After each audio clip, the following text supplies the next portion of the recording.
패키지로 지원합니다. 11월 1일 금요일까지 유망 중소기업인 여러분의 많은 참여 부탁드립니다. 문의 중소기업 통합콜센터 1357 기술보증기금 홈페이지 참조. 작은 것을 연결하는 강한 힘, 중소벤처기업부가 하겠습니다. 세상에서 가장 아름다운 하모니, 바로 지글지글 한우 익는 소리.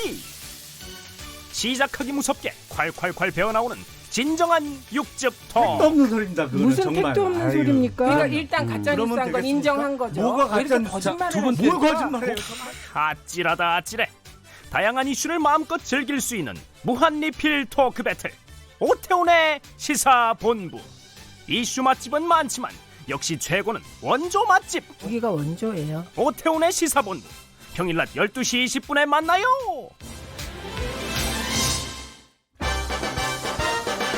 저녁 7시 20분 KBS 열린 토론. 날카로운 저널리즘 전문가 정준희, 저널리즘 제2의 그 교수님, 빙고. 지금 시각은 8시 30분입니다. KBS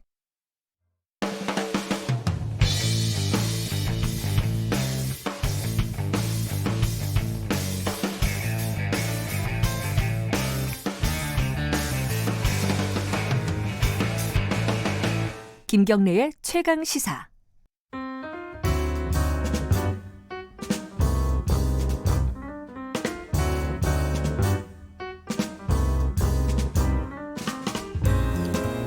김경래 최강 시사 3부 시작하겠습니다. 더 나은 미래를 위해 오늘의 정책을 고민하는 시간입니다. 김기식의 정책 이야기 식스센스, 김기식 더 미래연구소 정책위원장 오늘도 나와 계십니다. 안녕하세요. 예, 안녕하세요. 최근에 뭐 타다 관련해서 논란이 많습니다. 검찰이 기소를 하면서. 네. 근데 어제 저희가 관련된 인터뷰를 김경진 의원 무소속 김경진 의원과 인터뷰를 했는데 굉장히 강경한 발언을 했습니다. 기소하는 게 당연하다. 이게 깡패들이 영업하는 방식이다. 이게 면허도 안 받고 불법적으로 예전에 뭐 자가용으로 영업하던 강남 같은 데서요. 그 영업하고 뭐가 다르냐 도대체. 이거 진작에 했어야 되는데 그렇게 이제 얘기를 했습니다. 오늘은 조금 다른 얘기를 해보겠습니다. 이게 이제 입장들이 많이 있기 때문에 김기식 위원장께서는 사실 이 얘기를 몇 차례 하면서 저는 김경진 의원과는 굉장히 다른 얘기라고 알고 있어서 오늘 좀 그 관련해서 여쭤볼게요. 일단 검찰이 이재용 대표, 소카 대표 그리고 VCNC 그 운영사죠. 박재욱 대표 기소를 했습니다. 불구속이지만 요거 논란이 좀 있습니다. 민주당 안에서도. 저는 검찰의 기소가 부적절하다고 생각합니다. 왜냐하면 보통 우리가 기업의 위법을 따질 때 우리 국민들이 많이 떠오르는 게 이제 뭐 배임 횡령을 했다든지 뭐 소비자의 권리를 침해했다든지 뭐 이런 건데 물컵 집어던지고 이 사안의 성격은 어떻게 보면 신산업이 나오면서 기존의 구산업과 충돌하고 있는 이런 사안의 성격이고 그러니까 대단히 그 산업적이고 정책적인 사안이라고 하는 점이 하나 있고요. 무엇보다 지금 그런 게 구산업과 신산업 간의 충돌 과정에서 이것을 어떻게 상생시킬 거냐와 관련해서 법제도의 이 개혁이 지금 개선이 논의되고 있고 사회적 합의가 추진되는 와중인데 이거를 검찰이 나서서 구법에 근거해서 이걸 사법적인 잣대로 들이대는 것은 어떻게 보면 이제 정책적인 영역에 대해서 검찰이 그 사법의 잣대를 들이댄 것으로서 어떤 의미에서 보면 요즘 한국에서 지금 문제가 되고 우리나라에서 문제가 되는 과잉 사법화의 한 현상 중에 하나다 이렇게 저는 모든 일을 보여지고요. 검찰과 법원에서 해결하려고 하는. 그렇죠. 근데 검찰도 할 말이 좀 있더라고요. 뭐냐면은 이미 그 6월 달에 벌써 한 넉 달이 지났네요. 6월 달에 국토부에 의견 조회를 했다는 거예요. 이게 불법이냐 아니냐 고발이 들어왔으니까. 근데 국토부가 대답을 안 해줬다는 거예요. 계속. 그럼 검찰에서는 아니, 정부에서 대답도 안 해주니까 이거 뭐 법대로 갈 수밖에 없지 않느냐. 이게 고발 들어왔는데 계속 미룰 수도 없고. 검찰은 이런 입장일 수도 있을 것 같은데요. 물론 이제 검찰은 우리는 무슨 정책 판단하는 데가 아니고 법에 따라 판단하는 데니까 우리는 뭐 우리한테 뭐라 하지 마라라고 할 수 있을지 모르겠습니다만. 그렇다 하더라도 지금 뭐 온 국민이 알다시피 이게 지금 올 1년 내내 지금 끌어온 사안이고 이 문제와 관련해서 지금 법 개정안도 지금 제출돼 있고 국회가 이제 본격적으로 법 제도의 개선 문제를 논의하려고 하고 있고 네. 지금 사회적 대화가 이루어지고 있는 거 아닙니까? 국토부도 물론 저는 이렇게 1년씩 이 사태를 질질 끌어오게 된 거에 있어서는 국토부에도 비판받을 소지는 있습니다만 국토부 입장에서는 답변을 할 수가 없는 게 지금 사회적 네. 대화를 하고 있는데 위법하다고도 할 수도 없고 합법이라고 하면 택시가 반발할 거고 위법하다 그러면 타다를 포함해서 네. 이 관련 이 벤처 업체들은 아니 그러면 우리 보고 어떡하란 말이냐 이렇게 될 거고 택시 쪽에서는 위법하면 당장 이게 무슨 사회적 대화가 왜 필요하냐 네. 이렇게 될 거기 때문에 국토부 입장에서는 이런 사회적 대화가 진행 중인 상황에서 법률적 판단을 네. 공개적으로 하기 어려웠던 측면도 저는 있었다고 보여집니다. 근데 일단 기소가 됐잖아요. 네네. 뭐 그거는 뭐 법원에서 판단할 일이지만은 김기식 위원장께서 보시기에 이거 불법으로 판단될 것 같습니까? 저는 아마 이 사안은 법률적으로 굉장히 치열한 공방이기 때문에 오래 끌 거라고 보는데 저는 그 전에 아마 올해 내년 사이에 법 제도가 개선이 돼서 이게 법이 바뀌게 되면 법원으로서는 처벌할 이유가 없어지기 때문에 선고유예하는 방식으로 뭐 보통 법이 개정돼서 처벌해야 될 근거 조항이 없어지게 되면 법원이 이거는 이제 각하하거나 혹은 선고유예하거든요. 이제 그렇게 될 가능성이 높은데 저는 한 가지는 검찰의 지금 이 기소는 저는 부적절하다고 보지만 결과론적으로 보면 지나고 보면 이게 이 타다 문제 해결을 촉진할 가능성이 있다. 다시 말해서 지금 검찰의 기소 때문에 이후에 지금 역반향이 지금 일어나고 있지 않습니까? 아니 신산업 문제를 이렇게 사법적으로 할 수 있냐라는 반발이 오고 정부는 여태까지 뭐 했냐 이러는 것 때문에 국토부도 국회도 이걸 이제 더 이상 방치하기 어려운 뭔가 좀 법제도적인 타협안을 빨리 만들어야 될 필요성이 생겼기 때문에 오히려 이런 어떤 검찰의 부적절한 기소가 한편에서는 이 문제의 정책적 해결을 촉진할 가능성도 저는 상당히 높다 이렇게 봅니다. 저 의도대로 잘 안 되는 거죠 원래 일이라는 게.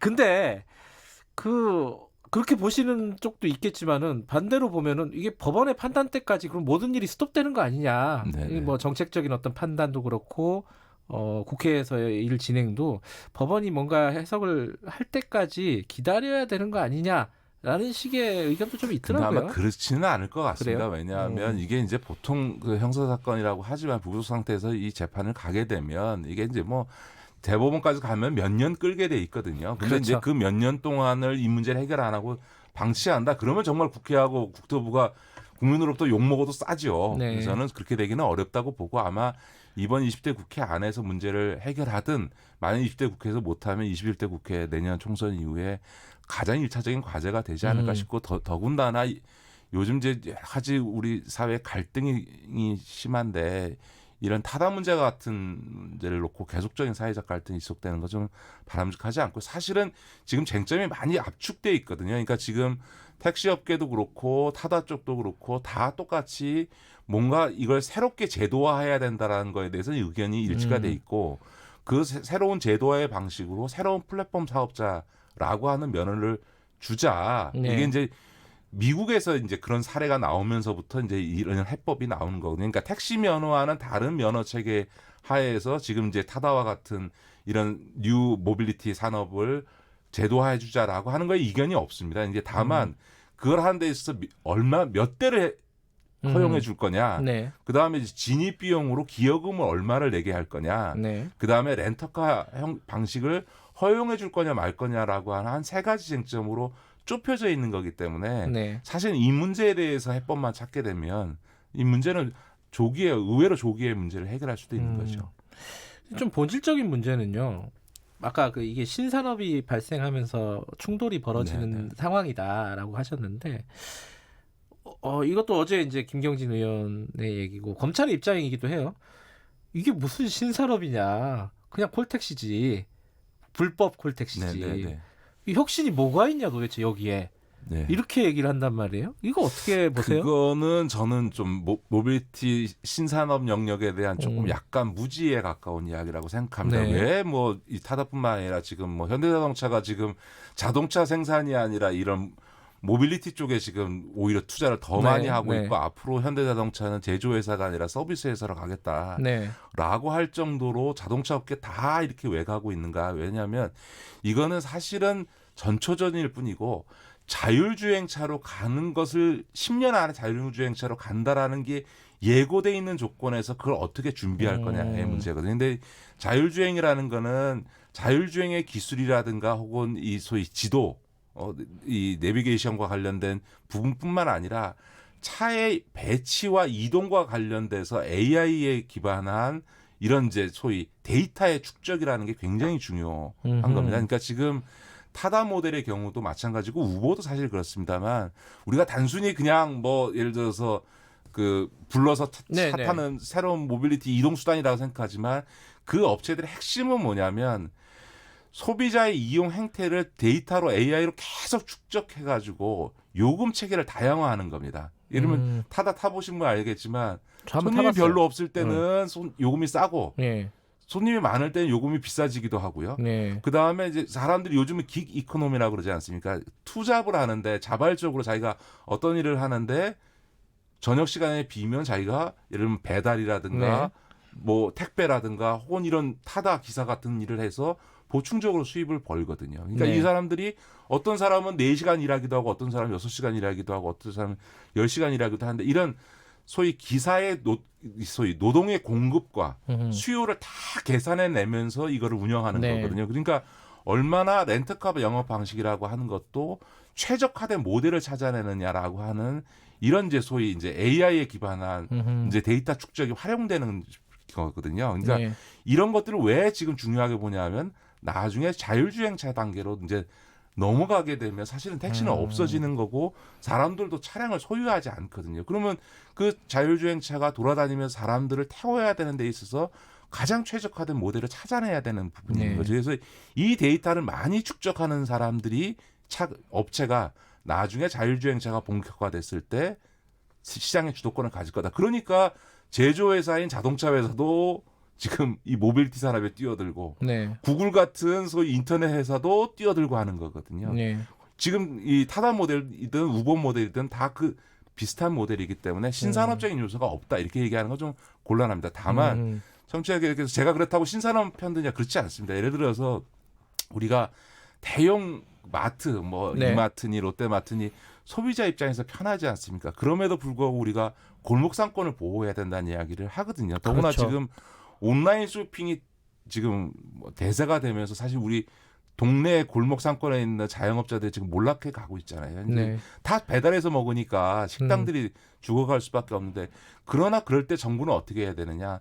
새로운 산업을 죽일 수는 없지만 기존 산업 골목 상권을 보호해줘 가면서 연착륙하도록 할 수밖에 없는 거거든요. 그러니까 지금은 수많은 가게들이 온라인 쇼핑에 의해서 죽는 수준을 넘어서서 이제는 대형마트까지 지금 위기의 상황에 몰려 있는 상황이거든요. 얼마 전에 정영진 신세계 부회장이 아예 그 CEO 이하 경영진 전체를 다 날려버렸지 않습니까? 그건 그만큼 위기 상황에 있다는 거죠. 그러니까 그러면 결국은 이 그 모빌리티 산업도 새로운 분야와 전통적인 이 우리 택시 기사, 택시 산업을 조화롭게 상생시키면서 연착시켜줘야 되거든요. 그러니까 10년 뒤에 자율주행차가 되면 전면화되면 택시는 없어진다는 건 누구나 다 아는 거거든요.